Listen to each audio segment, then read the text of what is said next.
Hey, SaaS marketing fans, thank you for joining us at Linkflow as we dive into the world of B2B and SaaS marketing. All the ins and outs of AI, content marketing, social media, what it means for driving clients, driving traffic, driving calls, and diving into what the techniques and strategies are that are actually working to grow tech and SaaS businesses in 2024.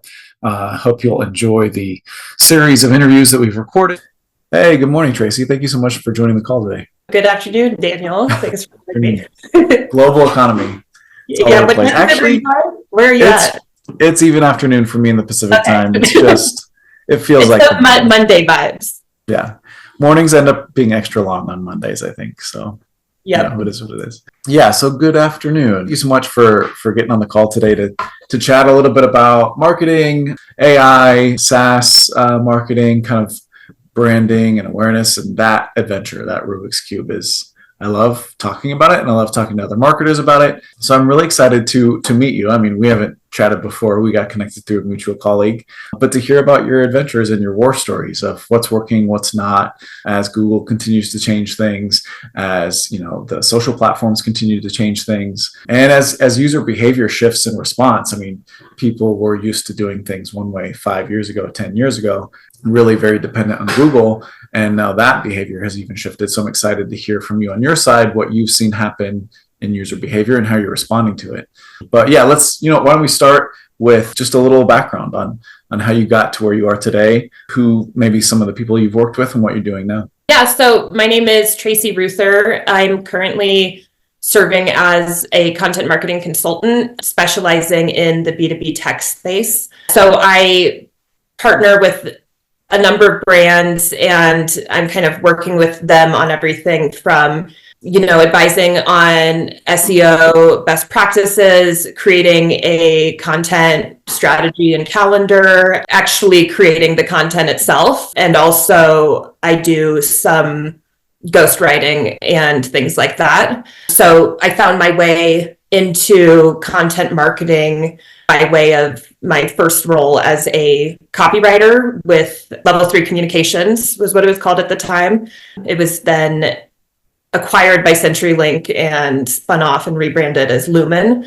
To that end, I've always been very much in the tech space. And my next role after Lumen was as a content marketer at Wowza Media Systems, which is a B2B SaaS company. And our customer acquisition strategy was pretty much entirely inbound, very reliant on SEO. And that was, back in the glory days of SEO, where if you put the right resources and effort behind it, it was pretty easy to just drive a ton of traffic to your website using, search optimized long form articles and things like that. That's definitely a place of passion for me, but I've expanded into also coming up with a strategy that is looking at social channels, email distribution, paid, everything else that comes with content marketing. Well, that's quite the journey. So as you kind of now expand out across those channels and consider, what's going on beyond search, and especially the glory days of you were right, 5 years ago, content went a lot farther. And users did a lot more searching on Google. Notice that you posted on LinkedIn the other day talking about Google's rollout of SGE, kind of comprehensively, not an optional lab add-on, and what that means for our response to like zero-click searches. What have been some of the biggest challenges you faced in now marketing kind of in the face of that for your brands, for your clients as you're consulting with them? What does that look like? How do you address those challenges? Yeah, I mean, I think even long before the AI overviews were rolled out in Google, we've just been seeing this trend for like 10 years now where, first they introduced like featured snippets and knowledge panels, and people also ask. And so where it used to be enough to answer one of those questions and you could count on getting any user that's typing that query into Google to click to your site in order to get that answer, people were now being served the information they needed within Google. And I don't think that is unique to Google. Today, we see really all of the platforms doing it.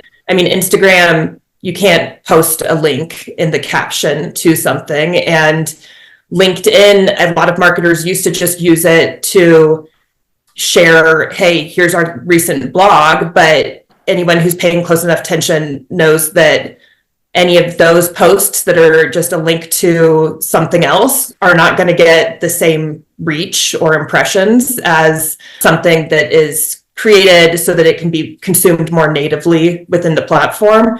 So I think really all content marketers are challenged to create content that can be natively consumed within these different areas. And so that might be just really making sure that you optimize that featured snippet so that when somebody does come into exposure of your brand within the search engine, even if they don't click through, they're going to get the best possible answer that ideally how you have a chance to kind of build brand awareness or even mention your product within that featured snippet. And when you're posting on LinkedIn, rather than just putting the link to a blog you just wrote, you should probably take that blog and repurpose it into a really interesting carousel that people want to engage with deeply. And that's really the only way you're going to get those impressions anymore. So I think it's also kind of reframing these efforts and metrics to where we used to be, very focused on like clicks and conversions. We do, as marketers, I think, need to be comfortable with some more top of funnel brand building activities that can't be as clearly linked to conversions.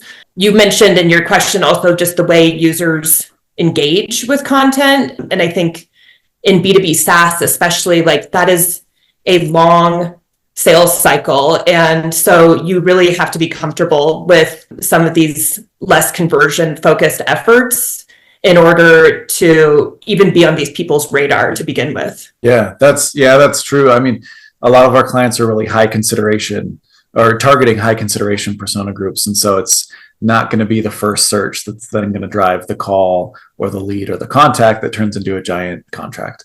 So, as we think about driving more brand awareness, I mean, that's always been important, especially in B2B space, but even more so now, like you were saying, if the user is going to stay within the search results or stay on the social platform, what you're getting in there has to be really good because they might not click through to your site. So as you're doing that and working with clients to kind of better represent themselves within those owned search results, are you then monitoring on the backside to look for like increased branded traffic?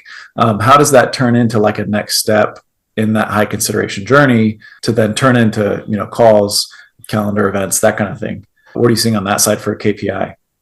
Yeah, I mean, I think there's still very much like an evolution in how we can be measuring some of these things, such as like we've touched on AI overviews within the SERP. We, to my knowledge, haven't yet been given as marketers tools from Google to really like track brand mentions and whatnot within those AI overviews. So I think a lot of that is in flux. I think, you're also going to need to look at like brand lift. And so maybe on platforms like LinkedIn, you're just instead of looking at Google Analytics to see how much percentage of traffic's coming to your website through LinkedIn, I think you need to look at LinkedIn in its own right to monitor how much impressions your posts are getting, how your audience is growing. And then you're able to, even though it's a walled garden in its own right, that allows you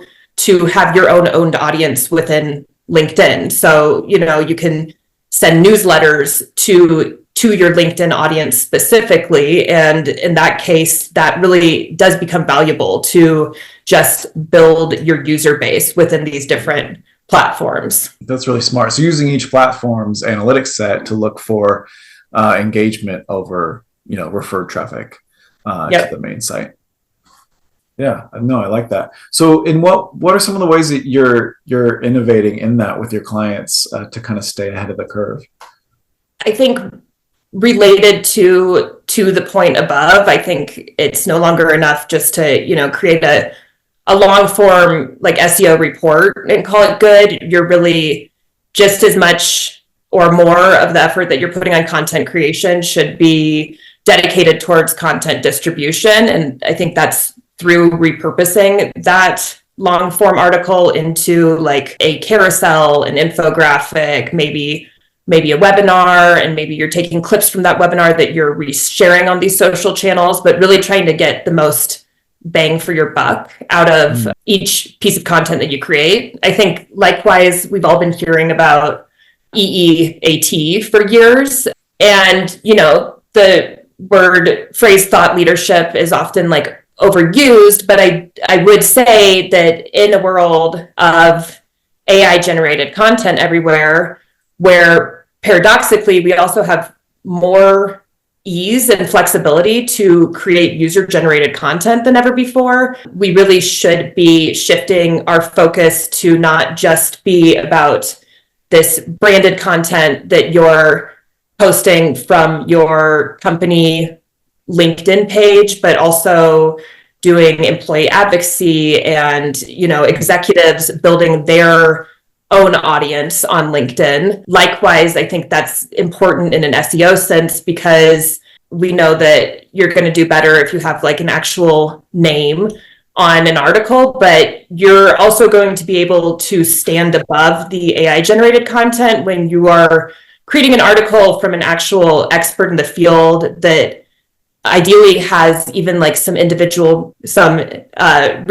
that you built within your SaaS product itself. And that way you kind of can train the bots themselves by becoming the primary source of that information, because it's just not enough to just regurgitate what's already out there on the webs already, as that's what the bots are using to create their overviews.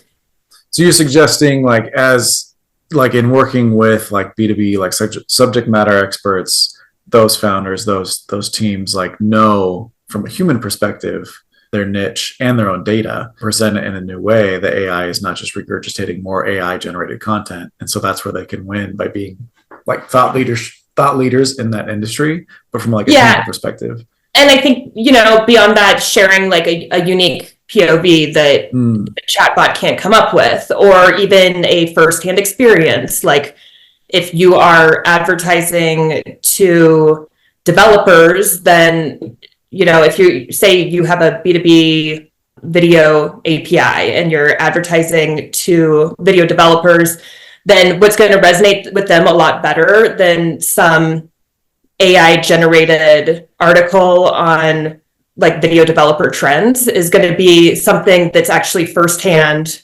from another video developer who's been attending industry events or has seen specific challenges play out within their industry that they can actually write about. So it is all content marketing 101, but I think we did the pendulum kind of swing so far towards just optimizing for SEO that we got away from some of these pretty straightforward best practices. Yeah, and I guess that makes sense too, and why we're seeing like Reddit and Quora get gains here, because those are so human. I mean, almost to the point of being like hard to read through, because it's not well edited. Like there's grammatical mistakes. Like it's almost the opposite of SEO optimized content that was just optimized to rank.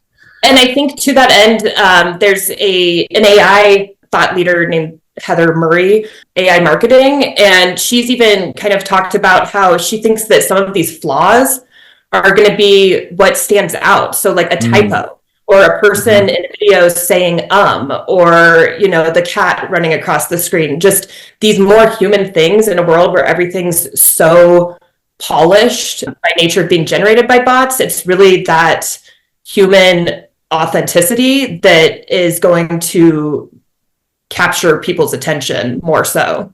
Yeah, that makes a lot of sense. The thumbprint, if you will, that stands alone. There's no two thumbprints that look alike. And when we look at AI content, it's like very programmatic because it's coming from a program. And so as humans, we can recognize that pretty quickly. And then we're way more interested in reading about the human experience with what we're doing. So that's cool. So you're saying with your clients, you even probably just suggest leaning on their expertise in, thought leadership, because the human side of that, especially with analysis, and a specific point of view that the humans that you're consulting with can write in a way that AI can't reproduce.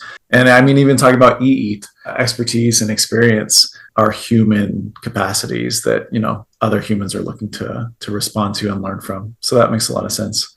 I think like SEO content writers used to be hired based on their ability to just, take what's in the SERP and make it like a little bit better. But skyscraper you don't need to hire that person anymore. You can do that completely using Gemini or ChatGPT. But what you can't do that will outrank, but also like outperform as far as actual conversions go, is create a really unique perspective that's able to sneak in your brand's like differentiators and value proposition within those same topics. Okay.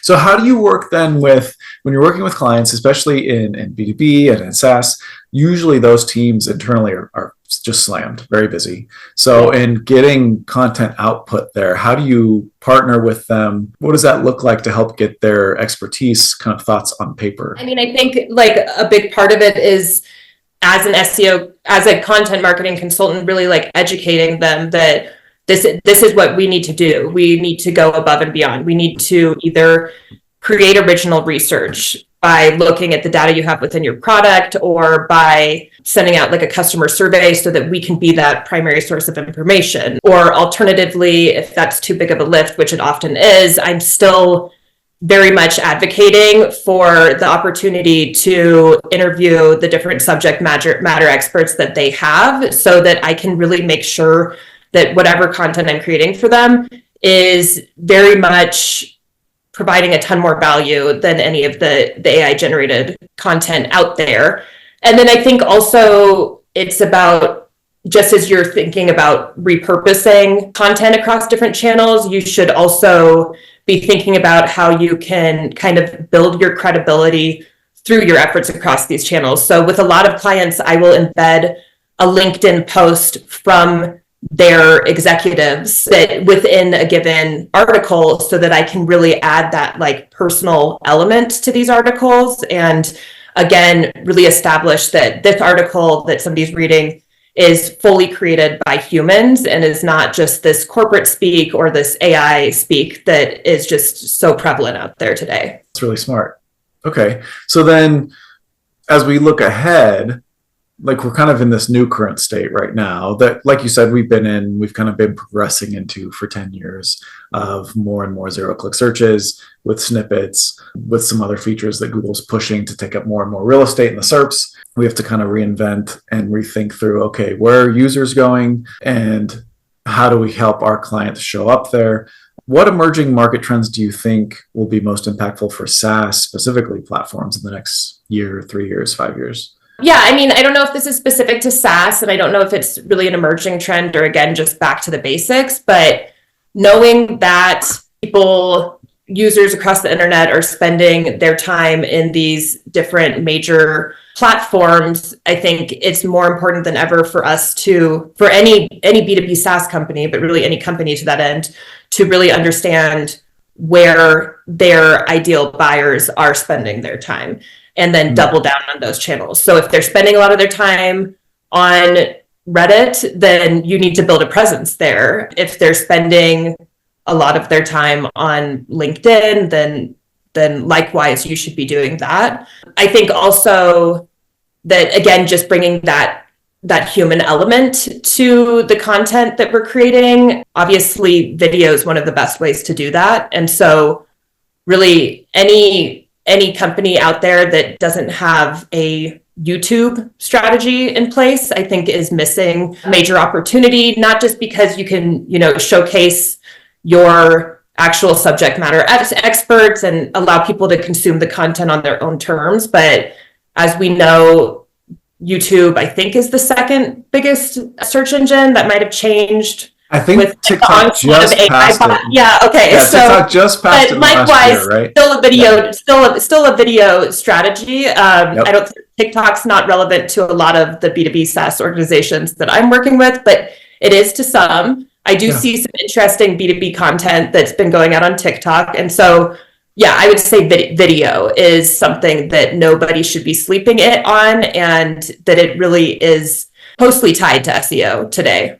No, I would agree. It feels like we've been saying video is the future for 15 years. Video is the future. Video is the future. YouTube, like, but now it's like it happened. Like yesterday, it was the future. Yeah. Now it's everything. Now it's where everybody is. And it's not going to be very long before TikTok is a platform for SaaS companies too.